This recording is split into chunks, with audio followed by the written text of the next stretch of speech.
Girivaradhari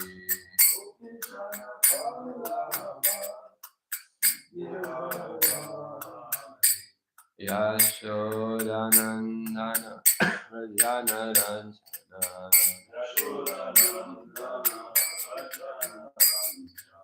Yashodanandana Rajanaranjana Yamuna Tira Vanachari Yamuna Tira Vanachari Jaya Radha Madhava Kunja Vihari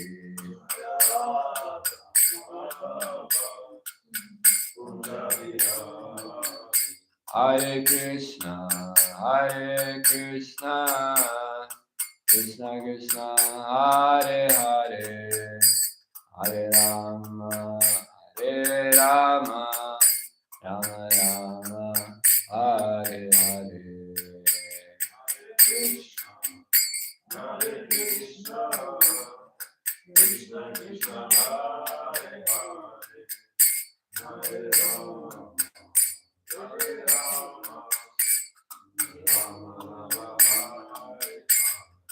Hare Krishna, Hare Krishna, Krishna Krishna, Hare Hare, Hare Rama, Hare Rama, Rama Rama, Hare Hare.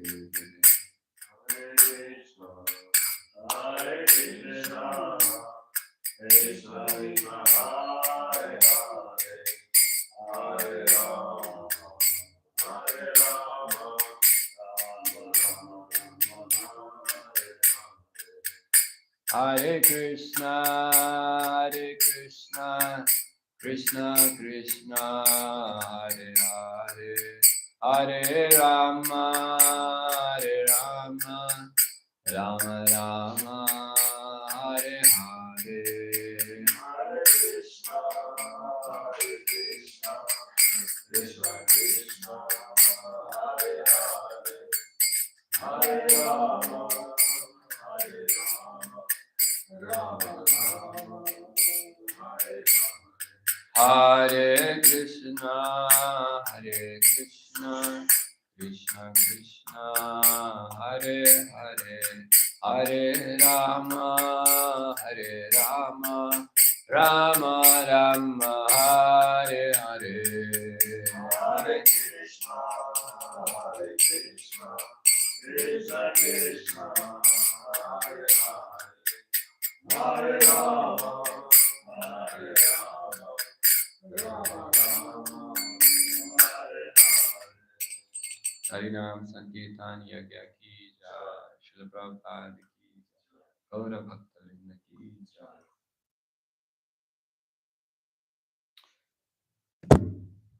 Krishna. Reading from the Transcendental Diary by Harisari Prabhu. Nama Om Vishnu Padaya Krishna Prasthaya Bhutale Srimate Bhaktivedanta Swamini Namane Namaste Saraswati Dev Gauravani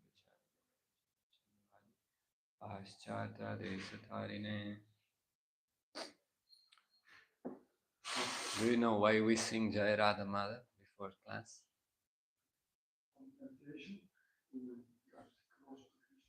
Yeah, Srila Prabhupada sang also every time, and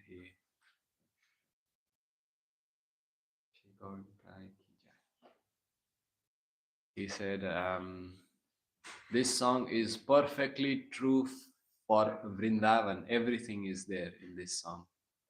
So there is Radha Madhav, and Kunja Bihari means Kunja means forest. So they reside in the forest. Gopijana Vallava. So the gopis are also there. Gopijana Vallava means he is the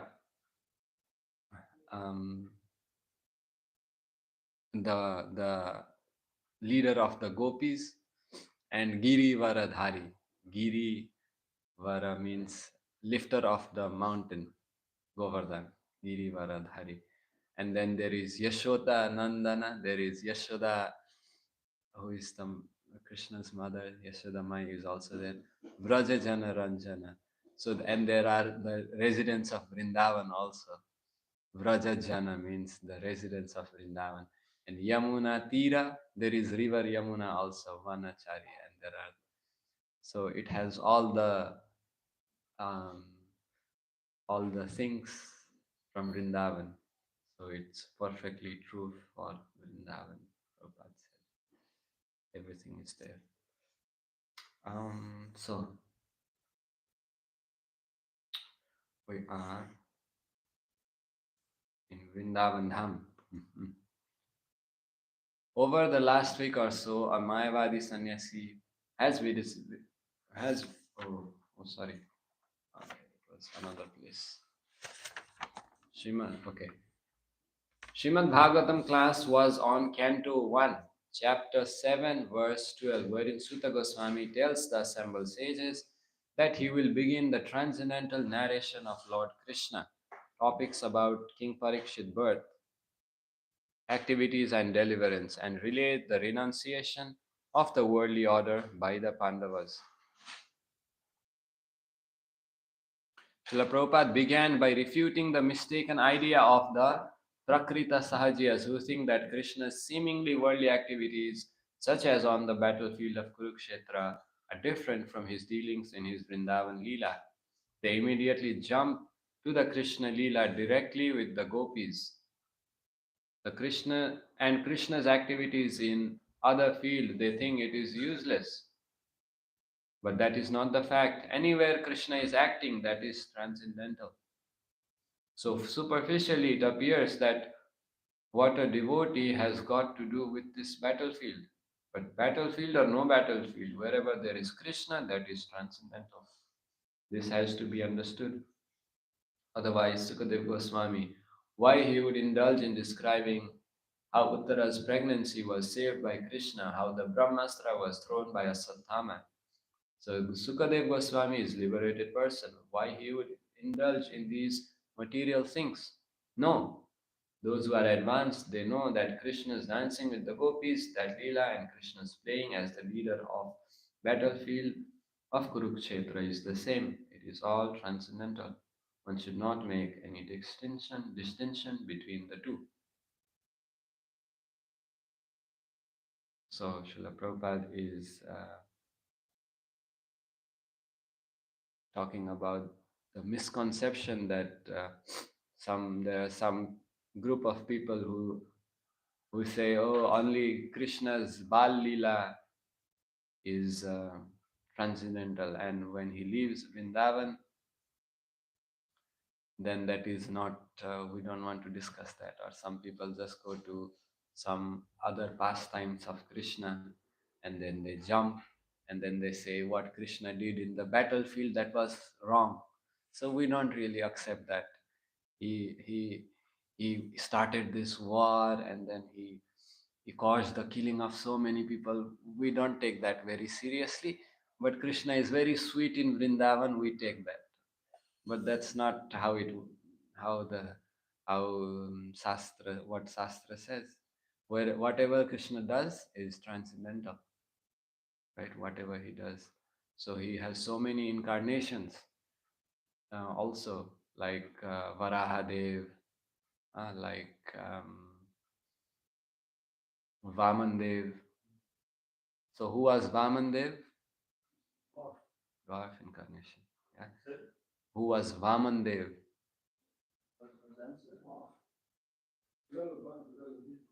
Little Brahmana. You know Vamandev? No. Okay. Yeah. It's yes. Vamanadev is Krishna's incarnation, and he came as a small dwarf. He came as a small dwarf. Uh,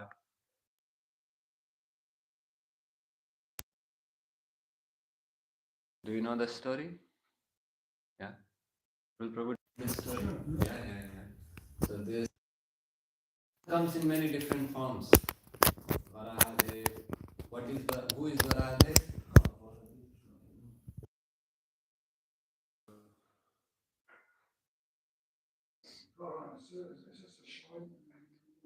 Yeah, yes, fine. Yeah, the boar incarnation. So even when Krishna comes as boar is not generally good. People don't like so much. But when Krishna came as boar, he was so beautiful. He was a beautiful boar.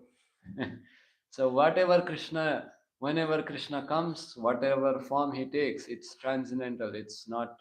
We cannot say, oh, this is form is transcendental. This is not. Everything that is connected with Krishna is transcendental.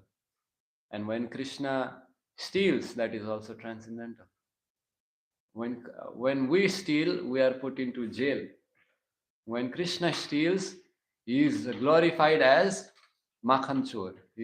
Devotees give him a name and then they glorify him. Makhanchor. That means steal of yogurt. So Makhan is yogurt and Chor means thief. And when normally when there is a pastime where Krishna left battlefield, he ran away from battlefield, and because there is some story behind it. But normally when a Kshatriya leaves from battlefield, he is considered coward. He is considered this person is afraid. That's why he left. But Krishna left the battlefield. He flew away, and that pastime is again glorified as his name is given Ranchod.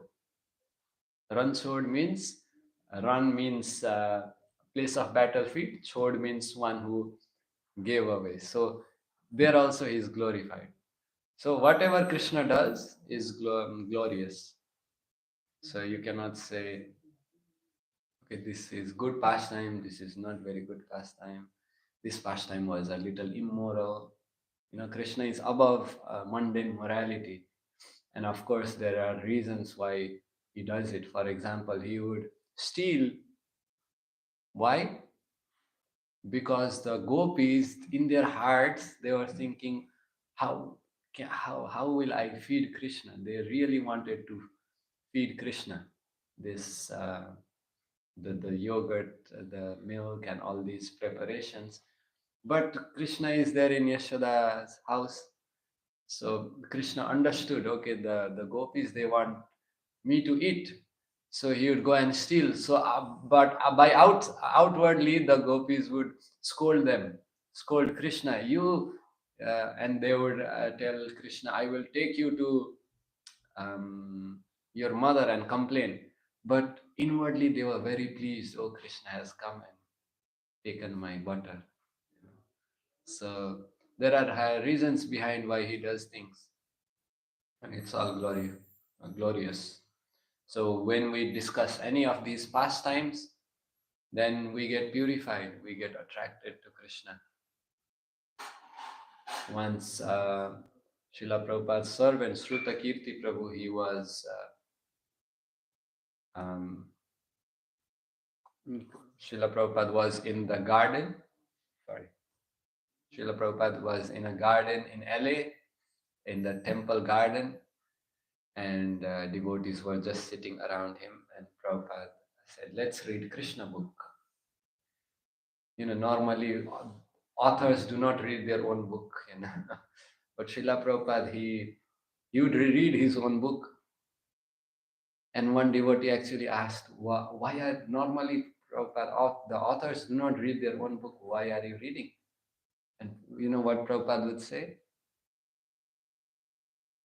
He would say, I did not write these books. Krishna wrote them through me. So, and when he was, he just asked Srutakirti Prabhu to read the Krishna book. And Srutakirti Prabhu was trying to find, so if this is the Krishna book, he was trying to find the right place. Where should I start, or what should I read? And Srila Prabhupada, he said, just read from anywhere. Krishna is like a sweet ball, and from wherever you taste, it will be sweet. So Krishna is like sweet ball. You can, if you have a big gulab jamun, you know what is gulab jamun? This big sweet ball. This sweet. I think you have eaten. Maybe you don't know the name. The Indian sweet. The brown ball dipped in sugary. Okay. Yeah. So if you eat gulab jamun from anywhere, it is sweet, right? So Krishna is also like that. You can take any of his pastime and read, it is sweet, right? So that's Krishna. He is transcendental to the material modes, and he is above the material modes. So, any comments or questions? Okay. Next, we read from Srimad Bhagavatam. Om Namo Bhagavate Vasudevaya. Om Namo Bhagavate Vasudevaya. Om Namo Bhagavate Vasudevaya. Narayanam Namaskrityam Naram Chaiva Narottamam Devim Saraswatim Vyasam Tato Jayamudirayat. Before reciting, the translation of this sloka is, before reciting the Srimad Bhagavatam, one should offer humble obeisances to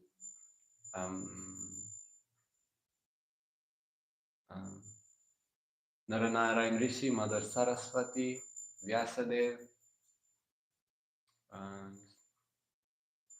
Okay, sorry, I forgot the exact translation.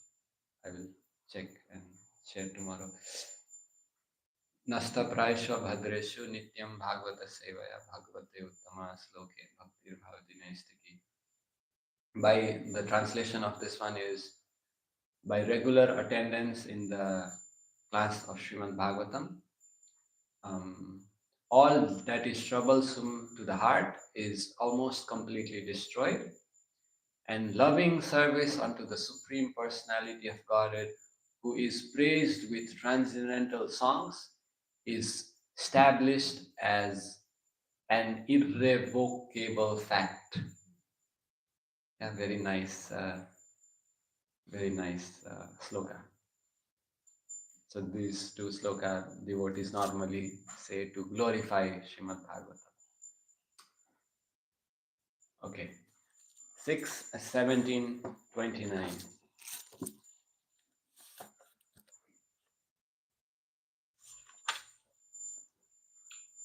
Dehinam deha samyogad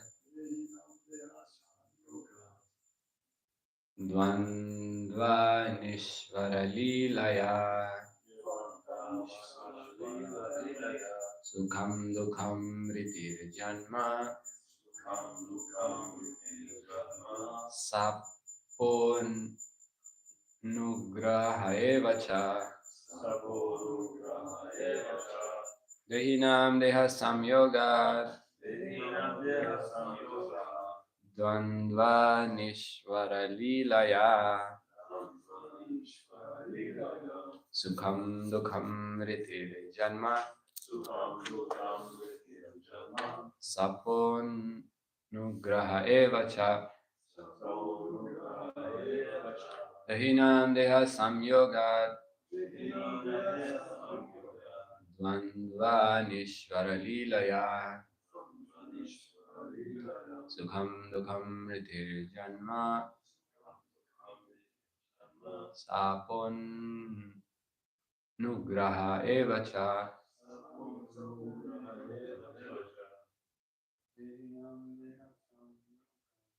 Dehinam deha samyoga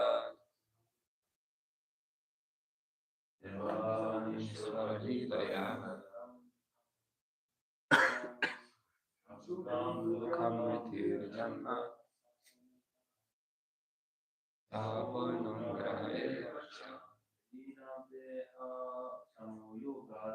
dahinam deha samyoga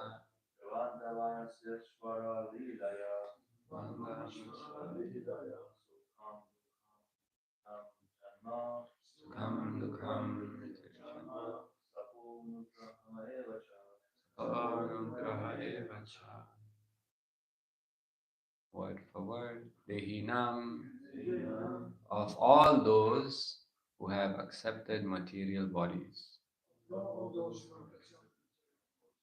Deha samyogat, because of contact with the material body. Dvandvani, dualities. Ishvara Leelaya,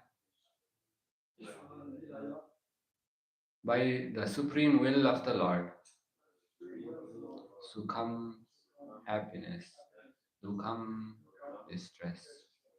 Mritihi, death. Janma, birth. Sapaha, curse. Anugraha, favor. Eva, certainly. Cha, and translation and proffered by His Divine Grace, A.C. Bhaktivedanta Swami Srila Prabhupada Ki Jai. Translation: because of the actions of the Supreme Lord's external energy, the living entities are conditioned in contact with material bodies. The dualities of happiness and distress, birth and death, curses and favors are natural byproducts of this contact in the material world. Purport. In Bhagavad Gita, we find Mayadakshena Prakriti Suyate Sacharacharam. The material world works under the direction of the goddess Durga, the material energy of the Lord, but she acts under the direction of the Supreme Personality of Godhead. This is also confirmed in the Brahma Samhita 544. Srishti Sthiti Pralaya Sadhana Sakti Reka Chaye Vayasya Bhavanani Vibharti Durga. Durga, the goddess Parvati, the wife of Lord Shiva, is extremely powerful.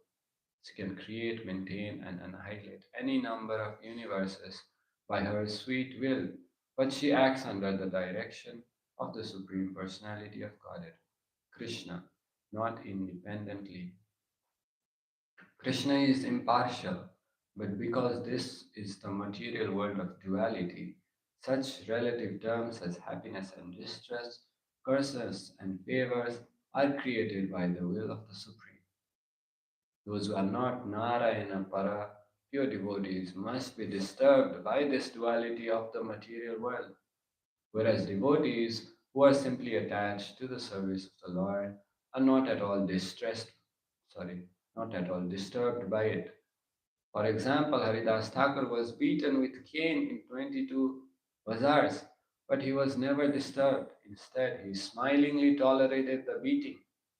Despite the disturbing dualities of the material world, devotees are not disturbed at all because they fix their minds on the lotus feet of the Lord and concentrate on the holy name of the Lord. They do not feel the so called pains and pleasures caused by the dualities of this material world.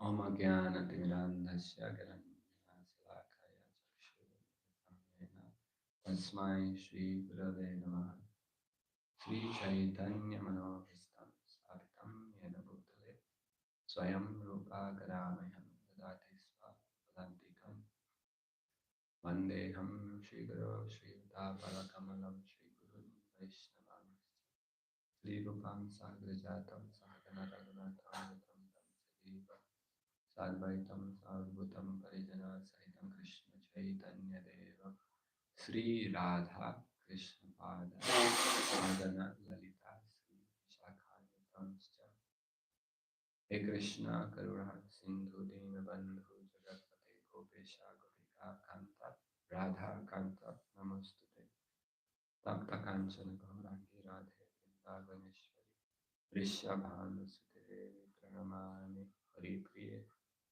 Vanchakalpatarubhyascha kripa sindhubhyeva cha patitanam pavanebhyo Sri Krishna Chaitanya Prabhu Nityananda Sri Advaita Gadadhar Sri Vasadi Gaura Bhakta Hare Krishna Krishna Krishna Hare Hare Hare Rama Rama Rama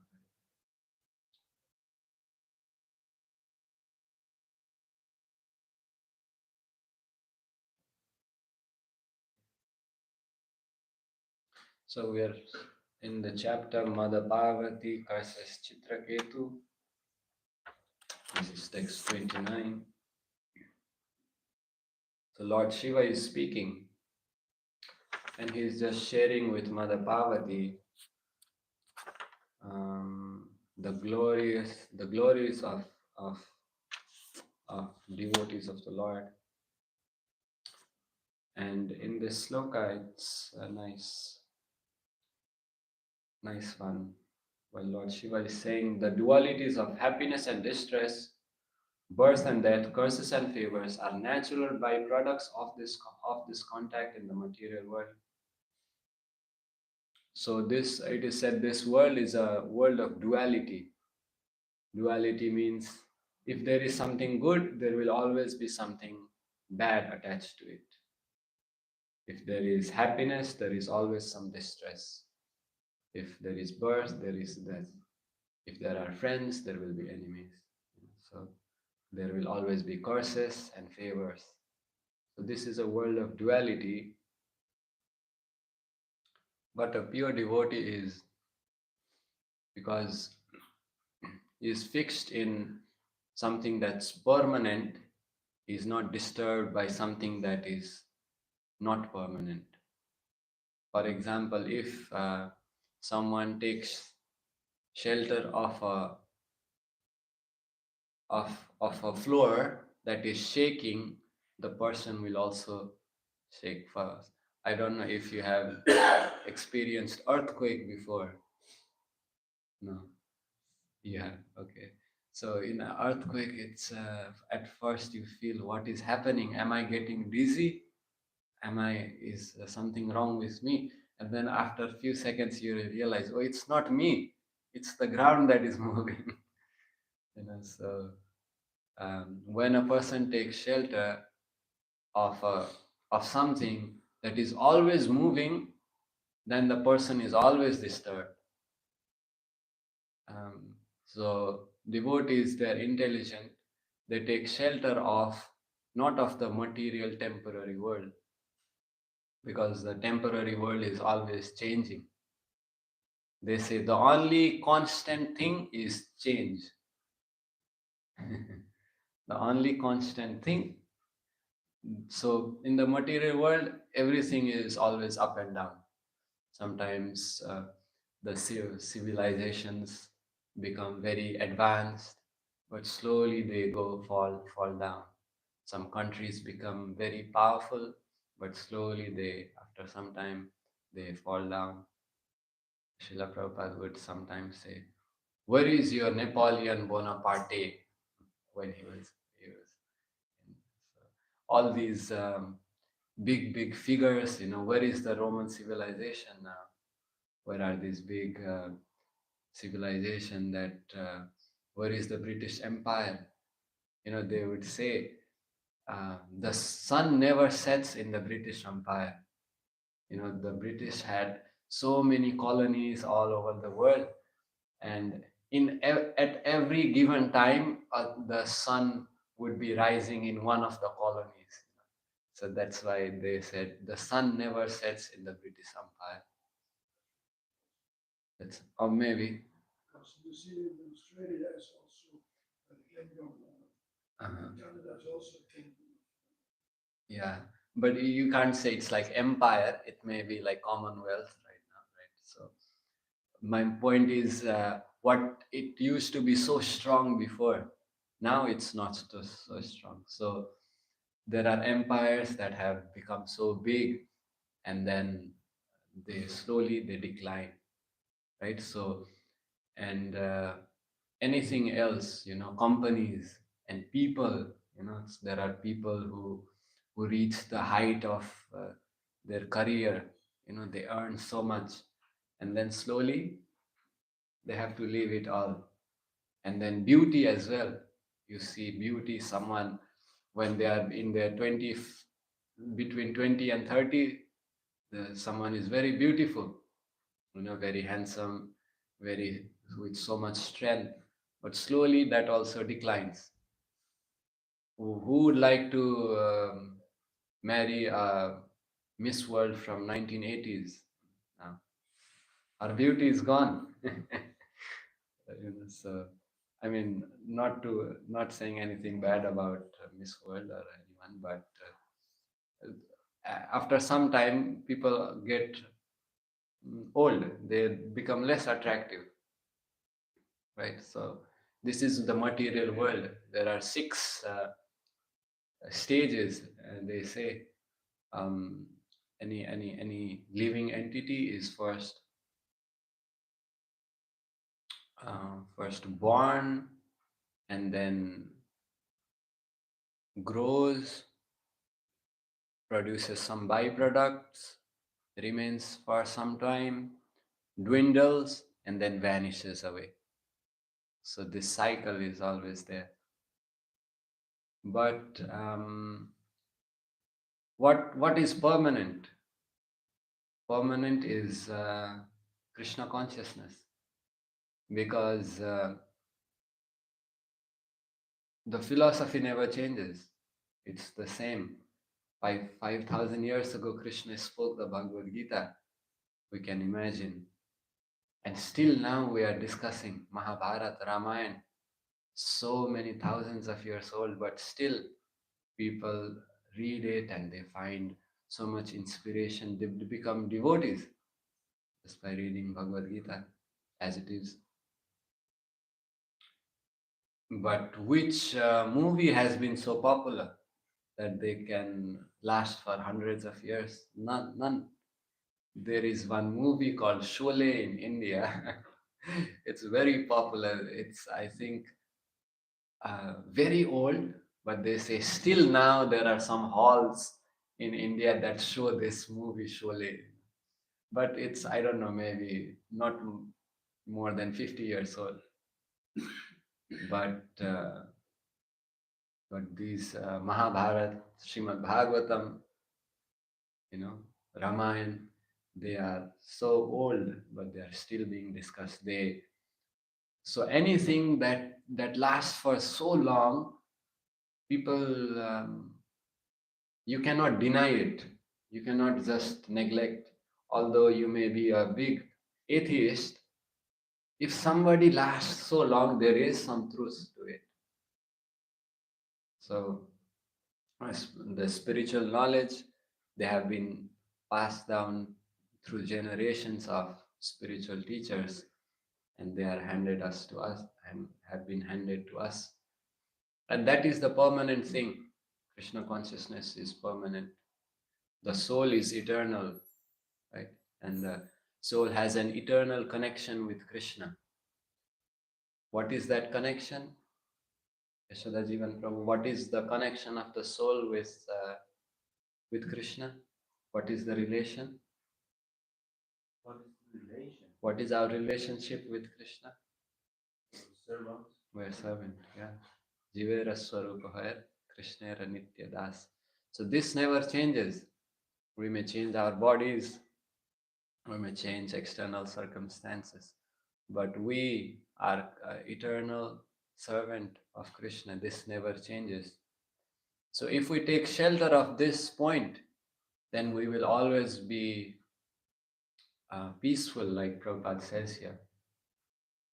If we take shelter of this point that we are servant of Krishna and the devotees, whatever the external circumstances may always change, because this is the material world. Even Srila Prabhupada, he showed by his example that he had to undergo so many difficulties, but he was also sharing, he was also teaching how to go through them. For example, some devotees say when Srila Prabhupada was leaving his body, he was actually teaching the disciples how to leave their body. That is one of the greatest teaching in how to leave your body, how to be connected with Krishna at the time of death, and how to leave your body. So Srila Prabhupada was teaching that from his deathbed. So he was, even pure devotees apparently, there is a saying, pain is mandatory, suffering is optional. Somehow you will get some difficulty, but we don't have to suffer from that. When we take shelter of Krishna, when we take shelter of spiritual knowledge, when we take shelter of Srimad Bhagavatam, although the difficulties may come, the pain may come, we will not suffer so much. Right? Srila Prabhupada gives the example of pure devotees like Haridas Thakur. They were beaten in 22 bazaars, 22 marketplaces. But he was not disturbed. It's and the people who were beating him, they were so they were sad, because if he was not killed, the king would actually kill them. So they were thinking now, oh, he's not he's still living. So what do we do? So they were afraid. And Haridas Thakur was saying, why are you afraid? And then they said, oh, if we don't kill you, the king will kill us. And then Haridas Thakur said, okay, for you, I will pretend to be dead. so, so pure devotees are very merciful, and they are not disturbed. Srila Prabhupada was not disturbed. He wrote he wrote a letter to one of his god brothers when he was first in America in 1965. For 1 year, nothing was happening. He could not get a nice place to stay. He did not have money. He did not have followers. And I think he wrote to someone and he said, things are not very encouraging. I mean, things are not going on very good, but I'm not a man to be disappointed. So he was always trying. He was always very enthusiastic to serve Krishna. So things may always be in the material world. We can actually expect things to go wrong. You can always expect things to go wrong. It's never going to be perfect. But by taking shelter of Srimad Bhagavatam and by hearing Srimad Bhagavatam, all, like we said in the beginning, all that is troublesome to the heart, it is almost completely eradicated. So just by hearing Srimad Bhagavatam every day, we can conquer the influence of Maya. Right? So, and there are many things we can take shelter of. In Srila Prabhupada has given us so many things to take shelter. Yeah, we can take shelter of the holy names. We can take shelter of the deities. We can take shelter of kirtan. We can take shelter of services. We have so many services to do. So all these are to give us shelter, because the material world is not a place to take shelter of.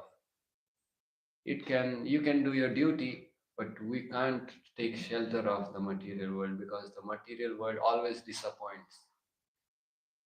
It's always going to be disappointing at the end. If we take shelter of the material world, at the end we'll always be disappointed, because that is how it is designed. Somebody was saying, if you are facing difficulty in the material world, that means it's working. The material world is working. Because that's how it's designed. And nobody gets a pass. For some time it may be comfortable, But we all have to go through birth, death, old age, disease. We all have to go to three different types of suffering: Adi Bhautika, Adi Daivika, Adi Adhyatmika Klesha. The suffering of mind and body, the suffering of from other living entities, and the suffering of natural calamities.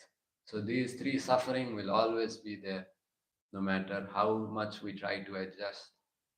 So we should focus more on keeping our spiritual life intact, protecting our spiritual life, because this is our real shelter. The holy name is our real shelter. And by taking shelter of the holy name, we become fearless. Srila Prabhupada, his name was, what's his full name? Abhay Charana Ravinda Bhaktivedanta Swami. Right? So Abhay means, Bhaya means fear. Abhay means no fear. Abhay Charan. So Charanara Vinda means he was fearless, having taken shelter of Krishna's lotus feet. So by taking shelter of Krishna's lotus feet, we can become fearless in this world. Right? So here it's talked about Mother Parvati, goddess Parvati. She is the wife of Lord Shiva. She is very powerful, and she is also Durga. Durga Parvati, same. And have you seen Durga photo? Yeah, it's really disturbing figure. Uh-huh. And she's, you know what she's riding on? Lion. And what is she holding? Trishul, right? And Trishul has how many? You know Trishul, Prabhu? Anybody has seen? Trishul is like a sword, but it has three pokes. Oh, like a tunis. Huh? Like a tunis. Like a trident. Yeah. Yeah. So it has three uh, spoke or whatever you call it. And these three spokes are said they are the three modes of material nature, and Durga is always poking the living entities with these three spokes. Always. She is the prison guard actually. This material world is like a prison, and Durga Devi is the prison guard. And she's always poking the living entities with. Oh, sorry, not three modes of material nature. The three types of suffering: Adi Bhautika, Adi Daivika, Adi Adhyatmika Klesha is poking. So we are always being poked, we are always. But intelligent person realizes, oh, I'm suffering. I don't want to suffer. So I want to get out of this suffering. An animal, less intelligent living entities, they don't realize that we are suffering. Srila Prabhupada says, those who are fortunate, then they can understand we are suffering. This is very important.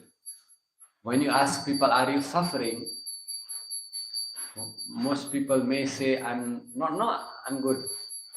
But if a person is intelligent, they will understand we are actually suffering in this material world. Right? So, yeah. Spiritual intelligence. No, just normal intelligence. If you are intelligent, you understand you are suffering.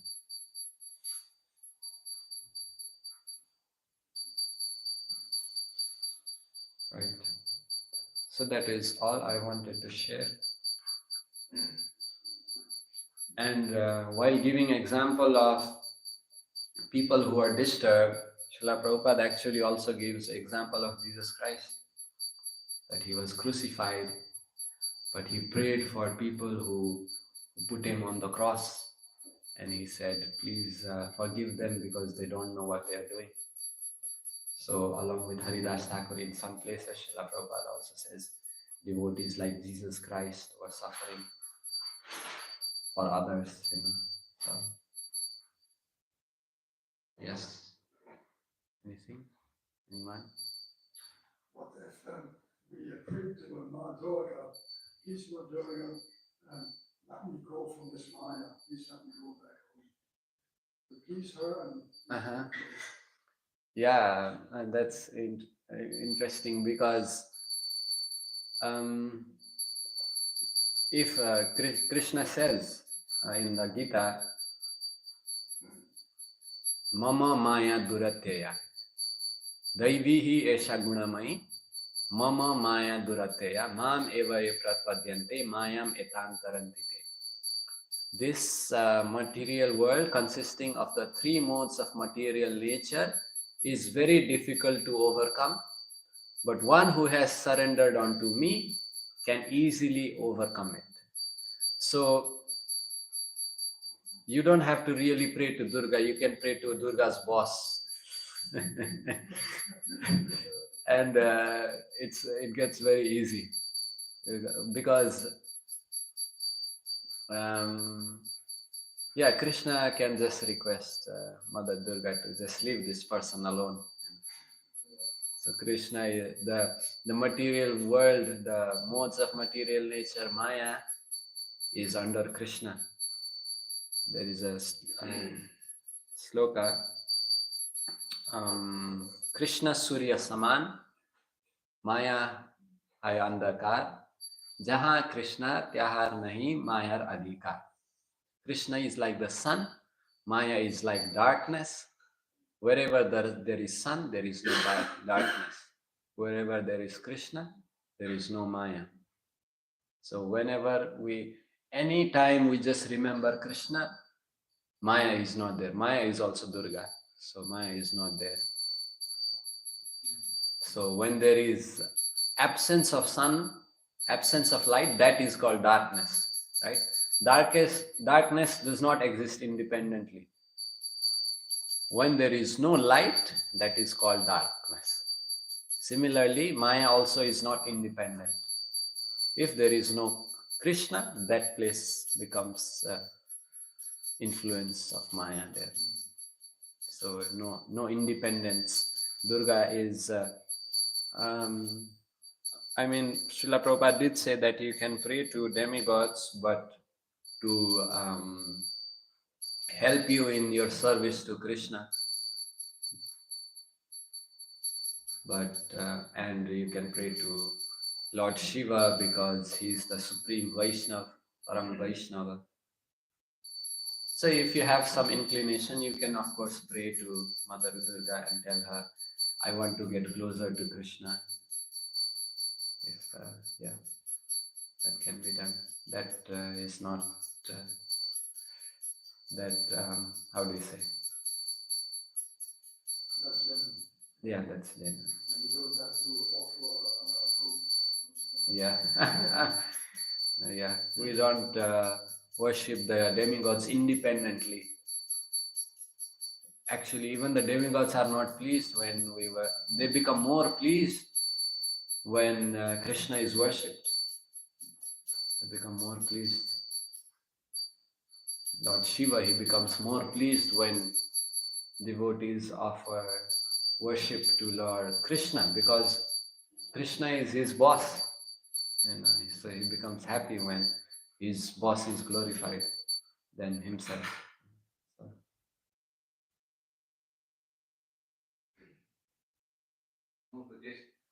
wanted to say that it is in spiritual realm. If you glorify your boss, the subordinate feels very happy. But in material world, if you glorify your boss, the subordinate also think that, why are you coming to me always glorifying my boss? Why don't you glorify myself? Yeah. Yeah. Yeah, the material world is it's a reflection. So our aim is to go back to the spiritual world, and there might be difficulties before that. But if we have the goal in mind, then, for example, if you want a visa of a country, let's say somebody really wants to go to America, live the American dream, as they say. And they want the visa so bad. And then let's say after 1 month, visa is confirmed. But for 1 month, you have to suffer like anything from the visa director. You go every day and then you hear everything they have to say. But after 1 month, you will get the visa. So this person who wants to go to America very much, he will be very happy to take this suffering. Because he knows after 1 month, he is flying to his destination. So devotees are also, if they know, if they understand that Krishna will take care at the end, the difficulties, they are not so significant. They don't occupy a significant space in their life. So Narayana, those who are not Narayana Para, pure devotees, must be disturbed by the duality of the material world, Prabhupada writes here. Whereas devotees who are simply attached to service of the Lord are not at all disturbed. So we keep trying, although it's difficult, we don't lose hope and we just keep trying. And one day, by Krishna's mercy, we can also completely take shelter of this spiritual world. Thank you. Anything else?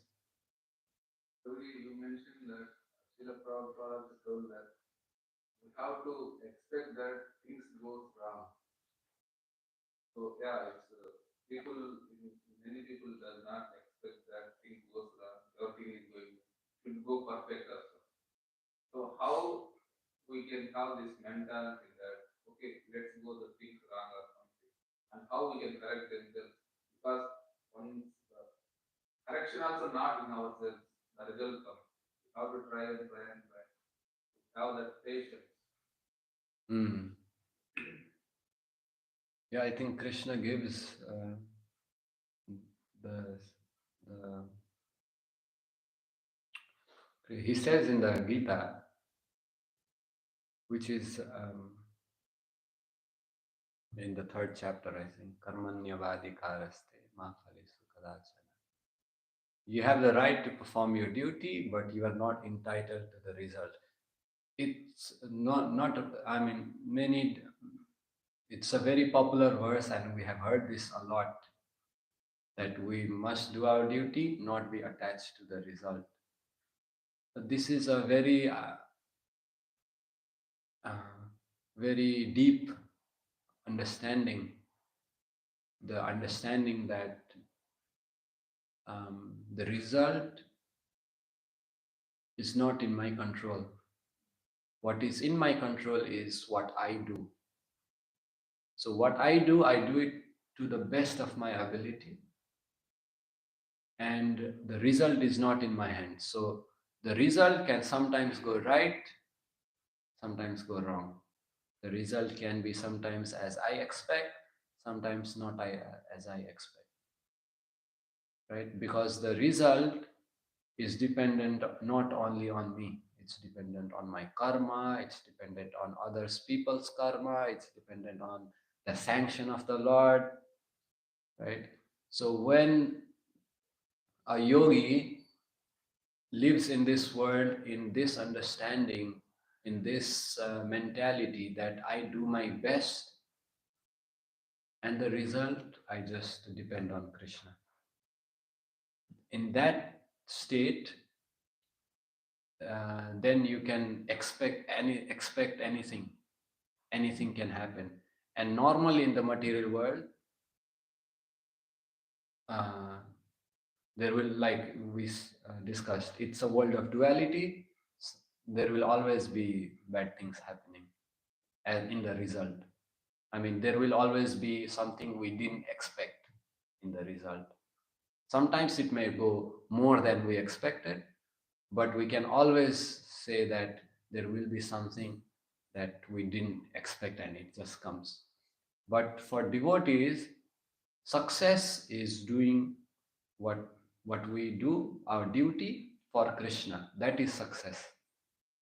Success is not the result. For the devotees, success is we just do our duty for Krishna perfectly, as best as possible. And that will keep us sane, so we can practice,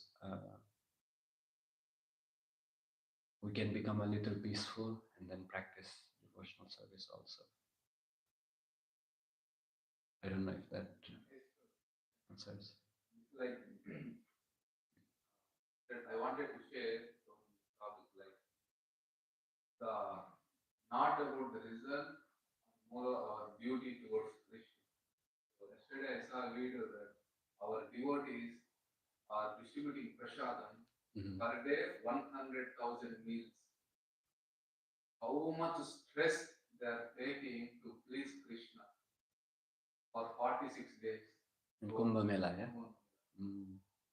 Really appreciated that. Not what we can do. Yeah.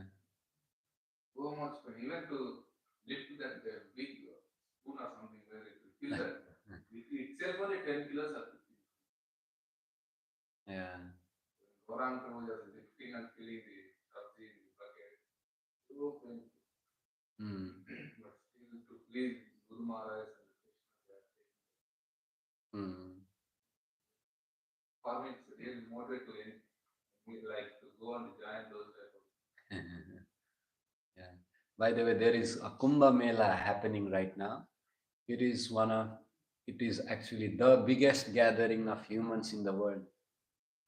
Every 12 years it happens in Prayag. Prayag. Every 12 years there is an auspicious time of in the confluence of the three rivers Ganga, Yamuna and Saraswati. Yeah. And every 12 years this almost 400 million people come. That is more than the population of the US. 400 million people. So, and there is a city almost constructed around that place, like a big city, massive city. And every year, thousands of people get lost in that Mela. I mean, it's an event. Yogis from all types of groups and from Himalayas, everyone comes, to take a dip during these 42 days, to take a dip in the confluence of the three rivers. It's considered very auspicious. And I think if you take a dip during this time, you get liberation or something. I don't know exactly. Yesterday, one guy came from Brazil. He was inclined towards yoga, and he took dip in that water, and he says that I want liberation. I came from Brazil here. So it's amazing that so many saintly people are here. Right. Even yogis from the Himalayas, they come, but they come actually through the water, They take a dip in the Himalaya and they come out in the Prayag by mystic power. So, and all types of yogis you can see there, and some people are like fasting at the whole 42 days and eating nothing. Some people, you see Naga Babas, naked Babas, you see all types of yogis. It's like a spiritual paradise. I mean, more than that, it's like it's like what is this Disney World of of spiritual practitioners. All sorts of yogis you see, and ISKCON also has a tent there, and we are serving 100,000 plates of prasad. So many prasadam and so many books being distributed every day to all the pilgrims. You can watch some videos. There is actually a very nice altar in the tent. Jagannath, Baldev, Subhadra, and so all the morning program happening. Actually, Srila Prabhupada also went. It was not the big Kumbh Mela, but every 6 years, also small one happens, and Srila Prabhupada was there. And one of the main, when Srila Prabhupada was there, he was with his Western disciples. One of the main highlight of the whole Kumbh Mela was Srila Prabhupada and his Western disciples. That was one of the main highlights. Nobody had seen Western people practicing. Practicing, so they were the highlights during, I think it was, I don't know the year, somewhere between 70 to 75. One of those years, okay. We can stop here. Srila Prabhupada ki jai, Gaura Bhaktivinoda ki jai, Srimad Bhagavatam ki jai.